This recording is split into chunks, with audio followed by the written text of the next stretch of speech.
महत्वपूर्ण पोर्टल की संकल्पना निर्मिती में योगदान देने वाले सभी पदाधिकारी, अधिकारी, कर्मचारी, भाई बहनों में अभिनंदन करना चाहता हूं, शुक्रिया अदा करना चाहता हूं, सभी को धन्यवाद देना चाहता हूं। केंद्रीय सहकार मंत्री माननीय अमित भाई जी के नेतृत्व में महाराष्ट्र और देश का सहकार क्षेत्र बुलंदियों की नई ऊंचाई हासिल करेगा और इस सफर में महाराष्ट्र आगे रहेगा, यह विश्वास भी मैं आदरणीय अमित भाई और उपस्थित आप सबको देना चाहता हूं। आज जैसा ये महत्वपूर्ण कार्यक्रम है, वैसे महाराष्ट्र में, उत्तर प्रदेश में, गुजरात में सभी जगह में गन्ने का उत्पादन बहुत ज़्यादा पैमाने पे हमारे फार्मर्स निकालते हैं। मुझे मालूम है यहाँ अभी दिलीप वळसे पाटिल बैठे हैं, हर्षवर्धन पाटिल जी है, हमारे राधाकृष्ण विखे पाटिल है, हम सब कोऑपरेटिव में काम करने वाले लोग हैं। पूरे देश में सहकारिता के क्षेत्र जुड़ी हुई चीनी मिले किसानों को एसएमपी ऊपर ज़्यादा दिए हुए गन्ना भुगतान के कारण इनकम टैक्स के मामले में पिछले 22 सालों तक जूझती आ रही है। 22 साल हो गए। मैंने तो इतने दफा अलग अलग फाइनेंस मिनिस्टर को हम सब जाके मिले कि मैं आपको बता नहीं सकता। इस चलते सहकारिता चीनी उद्योग को 12,500 से 15,000 करोड़ तक पूरे देश में आयकर भुगतान केंद्र सरकार को देने की बड़ी नौबत थी और इस वजह से सारी सहकारिता चीनी मिलें बंद होने का बहुत बड़ा खतरा था। इस राशि में हमारे महाराष्ट्र राज्य की सहकारिता मिलों को करीबन 7,500 से 9,000 करोड़ तक का बड़ा असर शामिल था और बार बार इनकम टैक्स की नोटिस आती थी। बार बार उसके बारे में हम दिल्ली जाते थे, लेकिन कुछ रास्ता नहीं निकल सकता था। लेकिन आदरणीय नरेंद्र मोदी साहब ने एक बड़ा अच्छा फैसला करके सहकारिता क्षेत्र को देश में अधिक सक्षम करने के हेतु से नए और स्वतंत्रता सहकारिता मंत्रालय का निर्माण किया। सहकारिता से समृद्धि, ये नारा देश को देते हुए अत्यंत कर्तव्यदक्ष आदरणीय अमित भाई जी शाह साहब को इस मंत्रालय की सही जिम्मेवारी सौंपी गई।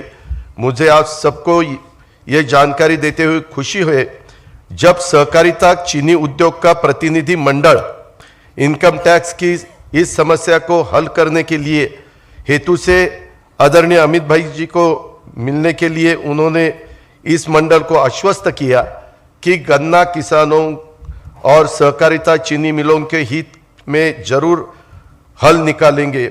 सुप्रीम कोर्ट में अनेक वर्षों से ये मामला दायर था और चीनी मिलों को बीच बीच में राहत के तौर पर कुछ रकम भरनी भी पड़ रही थी, लेकिन आदरणीय अमित भाई ने वित्त मंत्रालय के साथ इस पूरे मामले में को समझते हुए फाइनेंस बिल को लोकसभा सदन में पेश करके यह पूरा इनकम टैक्स माफ कर दिया।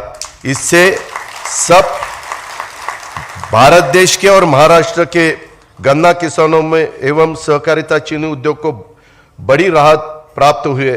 मैं आदरणीय अमित भाई शाह जी को महाराष्ट्र राज्य की सरकार, सहकारिता चीनी उद्योग और सारे गन्ना किसानों की ओर से धन्यवाद करता हूं तथा उनका शुक्रगुजार करता हूं। मैं सच बताता हूं, 22 साल हम सब कोशिश कर रहे थे, किसी ने ये डेयरिंग नहीं दिखाया, ये खाली अमित भाई ने दिखाया और उन्होंने उसमें ध्यान दिया, इसीलिए रास्ता निकला, नहीं तो ये रास्ता निकलने वाला नहीं था। हालांकि इससे आगे जाके हालांकि मैं सीबीडीटी ने इस इनकम टैक्स के मामले में एक एसओपी स्टैंडर्ड ऑपरेटिंग प्रोसीजर जारी की है। इसके चलते अब एफआरपी के ऊपर इथेनॉल और कोजनरेशन और सहकारिता चीनी उद्योग ने सही और पारदर्शी ढंग से काम करके पैसा जुटाया और किसानों को ज्यादा रकम दी तो राज्य सरकार की मान्यता रहते इस पर इनकम टैक्स नहीं लगाने वाला है। यह भी एक बड़ा दिलासा हमको मिला है। उसकी भी ऑर्डर बीच में ही हमें सबको मिली है। मी आपल्याला सगळ्यांना सांगू इच्छितो की मी एका कारखान्याचं नेतृत्व करतो, तिथं एफआरपी मिळालेली आहे 2850 रुपये आणि आत्ता तिथं मी काल फायनल तिथला भाव बघितला 3,350 रुपये भाव निघालेला आहे. आता मी कमिशनरकडे जाणार, कमिशनरला सांगणार की MRP पेक्षा 500 रुपये टनाला त्या शेतकऱ्यांना जास्त मिळत आहेत. ह्याला इन्कम टॅक्स बसला असता, परंतु फक्त आणि फक्त केंद्रीय मंत्री आदरणीय अमित भाईंनी हा निर्णय घेतल्यामुळं महाराष्ट्रातल्या किसानांना, देशातल्या किसानांना मदत झालेली आहे. जे चांगलं आहे ते चांगलंच आहे. मी आपल्याला सगळ्यांना सांगू इच्छितो की काही लोकांना कधी कधी प्रश्न पडतो, अजित पवारांनी असा का निर्णय घेतला. हे करण्याचं धाडस फक्त नरेंद्र मोदी साहेबांच्यात आणि अमित शहांच्या मध्ये आहे. तेच तुमच्या माझ्या देशाला नेतृत्व देऊ शकतात. आज स्वतः प्राईम मिनिस्टरांनी आपल्या देशातल्या जवळपास 25,000 कोटीचं 2025 पर्यंत 508 रेल्वे स्टेशन उत्तम करण्याचा निर्णय घेतला आणि पहिल्या टप्प्यामध्ये 13,539 करोड रुपये 23-24च्या बजेटमध्ये ॲलोकेशन केलंय. त्याच्यात 126 संपूर्ण देशातली रेल्वे स्टेशन आहेत आणि एकट्या महाराष्ट्रातले 44 रेल्वे स्टेशन त्याच्यामध्ये, आणि त्यामध्ये आपलं आकुर्डी आहे, त्याच्यामध्ये आपलं दौंड आहे म्हणजे पुणे जिल्ह्यातलं, आणि माझ्या माहितीप्रमाणे वडगाव मावळ आहे आणि महाराष्ट्रातले इतर आहेत. ह्याच्या आधीच्या काळामध्ये अशा प्रकारचं धाडस कोणी दाखवलं नव्हतं.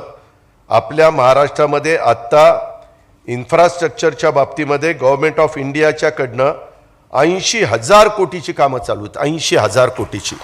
मग ते नॅशनल हायवे असतील, ते एअरपोर्ट असतील, ते वेगवेगळ्या प्रकारचे पोर्ट असतील, ते वेगवेगळ्या प्रकारचे महत्त्वाच्या हे असे रेल्वे स्टेशन असतील, अशा प्रकारचं काम आज देशामध्ये जर अनेक लीडर आपण बघितले तर ते फक्त आणि फक्त नरेंद्र मोदी साहेबच करू शकतात.